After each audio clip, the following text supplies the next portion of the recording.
Hello friend, સ્વાગત છે તમારું મમાજ રસોઈમાં। આજે હું તમારી સાથે શેર કરીશ ટ્રેડિશનલ રીતે બનતા એવા માવાના પેંડાની રેસીપી। પેંડાના ઘણા પ્રકાર હોય છે, થાબડી પેંડા, કેસર પેંડા, બરફી પેંડા, દૂધ પેંડા, મથુરાના પેંડા, એમાંથી આપણે આ માવાના પેંડા બનાવીશું। તો ચાલો પેંડા બનાવવાની શરૂઆત કરીએ। તો માવાના પેંડા બનાવવા માટે મેં આ એક કિલો જેટલો 1 કિલો અને 300 ગ્રામ મેં માવો લીધો છે, અને તેના સામે મેં 750 ગ્રામ મેં ખાંડ લીધી છે।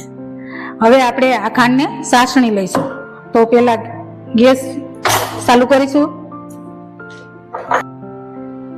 હવે આપણે ગેસની ફ્લેમ ચાલુ કરીશું। ત્યાર પછી મેં આ લોખંડની કઢાઈ લીધી છે, તેમાં આપણે ખાંડ ઉમેરી દઈશું, અને ખાંડ ડૂબે એટલું પાણી લેવાનું છે, વધારે પાણી નથી લેવાનું। હજી થોડીક પાણીની જરૂર પડશે। તો બસ જો આ ખાંડ ડૂબે એટલું આપણે પાણી લીધું છે। વધારે પાણી લઈએ તો આપણે તેને બાળવું વધારે પડે છે, એટલે આપણે પાણી ખાંડ ડૂબે એટલું જ લેવાનું છે, અને આને સતત હલાવતા રહેવાનું છે। ગેસની ફ્લેમ મીડિયમ રાખવાની છે, તો ફાસ્ટ નથી રાખવાની। જો ફાસ્ટ રાખીશું તો એકદમ પાણી બળી જાય અને ખાંડના ક્રિસ્ટલ પડી જાય। તો આવી રીતે આપણે એકદમ કન્ટિન્યુ ચલાવતા રહીશું, ચાસણી આવે ત્યાં સુધી ચલાવવાની।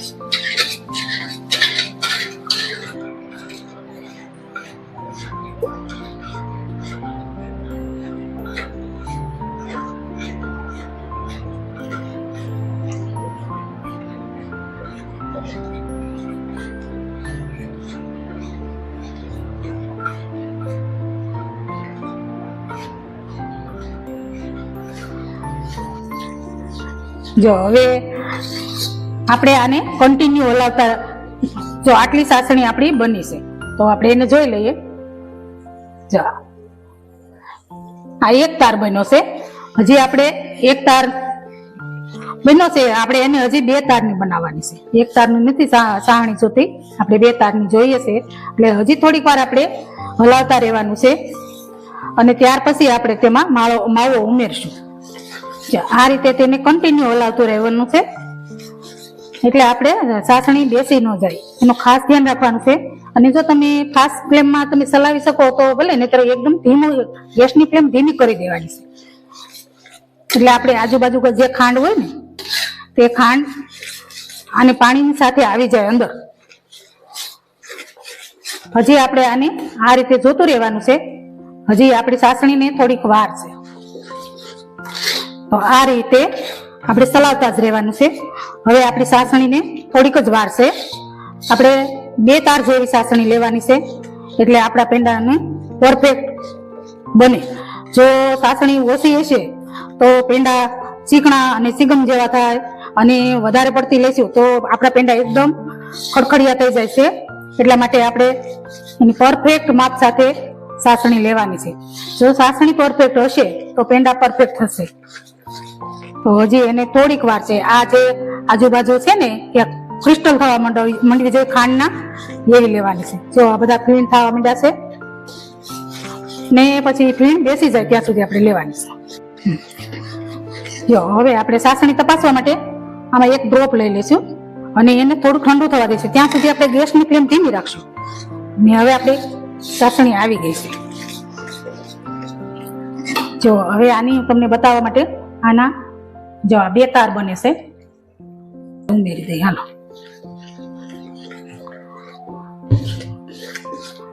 હવે આપણી ચાસણી બરાબર આવી ગઈ છે। હવે તેને આપણે તેમાં માવો ઉમેરી દઈશું। આ માવાની મેં સીણ લીધો છે, આપણે ખમણી હોય, ખમણીની ઝીણી સીણ હોય એનાથી આપણે સીણી લેવાનો છે, અને હવે આપણે બધો ધીરે ધીરે ઉમેરી દઈશું। જ્યારે આપણે માવો ઉમેરશું ને ત્યાર પછી આપણી ચાસણી થોડી ઢીલી થઈ જશે।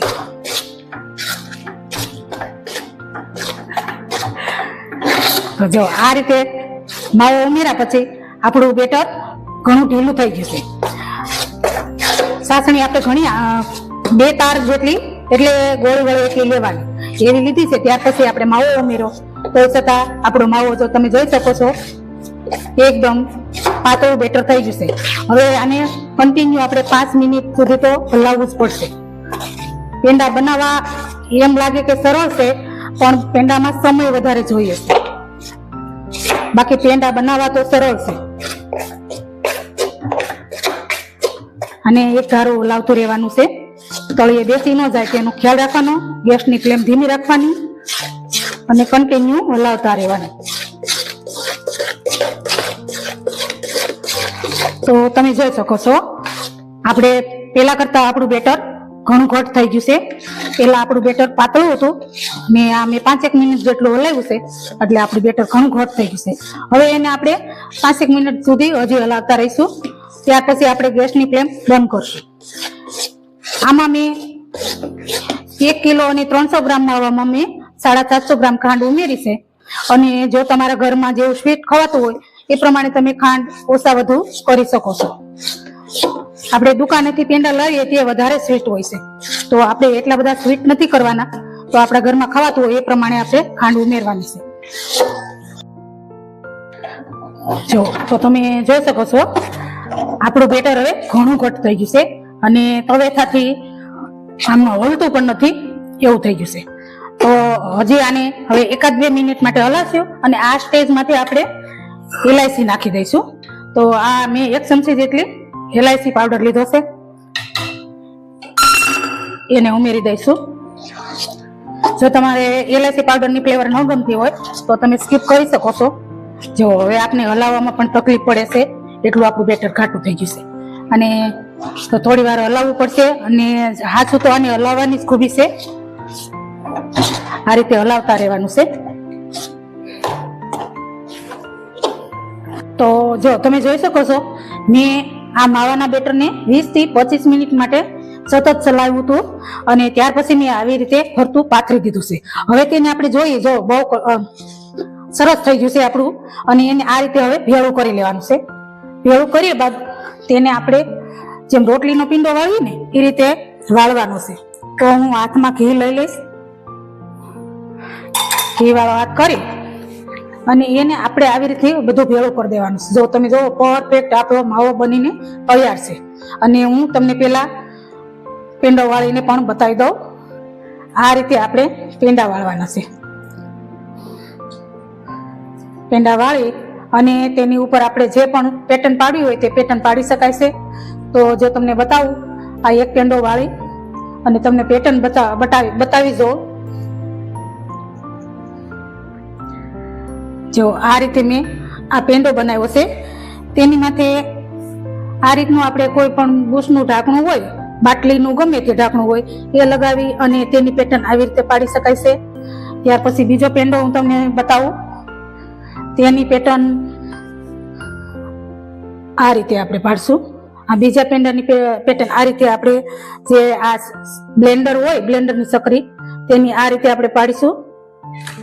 અને ત્રીજા પેંડાની પેટર્ન આ રીતે આપણે બનાવશું. જેણે આપણે આપણા ઘરમાં આ જારો તો હોય છે દરેકના ઘરમાં, તો આ રીતે તમે પેટર્ન પાડશો. જો કેવો સરસ પેટર્ન પડી છે. તો તમને જે મનપસંદ હોય એવી તમે પેટર્ન પાડી શકો છો. અને આવી જ રીતે હવે હું બધા પેંડા વાળી અને તૈયાર કરી લઈશ. અને ત્યાર પછી કલાક પછી પેંડા આપણે ઉપયોગમાં લેવા એવા થશે. તો હું તમને પેંડા બનાવી અને પછી બતાવી જઈશ. તો એવી જ રીતે મેં બધા પેંડાને વાળી અને તૈયાર કરી લીધા છે. અને તમે જોઈ શકો છો બધામાં અલગ અલગ પેટર્ન પણ મેં પાડી દીધી છે. તમે બજારમાંથી લાવી અને બજારમાં મોલ્ડ મળે છે તે લાવી અને તમારે એની પેટર્ન પાડવી હોય તો પાડી શકો છો. અને આપણા પેંડા એકદમ જો તમે જોઈ શકો છો ઉપરથી ક્રિસ્પી છે અને અંદરથી આપણે જોઈ લઈએ, જો એકદમ સોફ્ટ આપણો પેંડો બનીને તૈયાર છે. જો એટલે આપણે સમજવાનું કે આપણી ચાસણી પરફેક્ટ છે. અને જો તમારી ચાસણી કાચી રહી ગઈ છે તો પેંડા ચીકણા થશે અને વધારે આવી જાય તો પેંડા ભરભર ભાંગતા જશે. એટલે આપણી ચાસણી પરફેક્ટ રીતે બનીને તૈયાર છે. એકદમ સરળ અને ટ્રેડિશનલ રીતે આપણા પેંડા બનીને તૈયાર છે. તો તૈયાર છે આપણા માવાના પેંડા. આ પેંડાની રેસીપી તમને કેવી લાગી તે મને કમેન્ટમાં જરૂરથી જણાવશો. અને વિડીયો સારો લાગ્યો હોય તો લાઈક કરજો, ફ્રેન્ડ ફેમિલીમાં શેર કરજો અને સબસ્ક્રાઈબ કરવાનું ના ભૂલજો.